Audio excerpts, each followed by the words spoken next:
Hakasin kabaning kong nilaya ibat nilaya syong tarajur kanoring ka jing ibat yang banbas nyong tenang kanang yaki bor kisni pisang kelau bat pisang siau men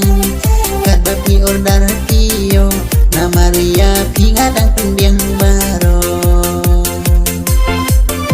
kat banang pendiang tisiana nganti muda kunosya wan haing hasem merulas nan penti bapi wan alur jong ngapin keng ay syu adin na ay pinyo hao tilas nan tau daw yang hapi syu ong gen au tilas nan tau daw yang hapi syu ong gen au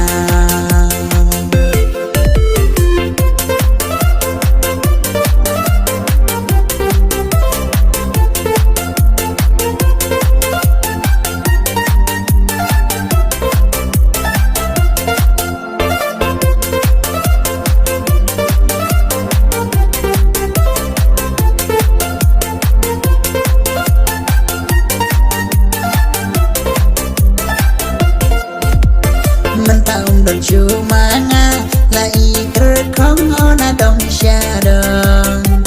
jing siu meng jing siu sarong mentala paila kerwai kongpo mensyopor nang don manga kat babi kwaru pisu yolo mentawat ukwai lengkon tiam bantam runa kendong kuncra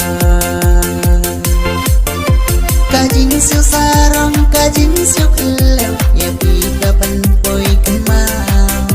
ban bareyang mentate ondon jaga nama kadang biang yang apin nyaudon ikam penkiwat yang korban lo laku om mentoi babe kelang korban lo laku om mentoi babe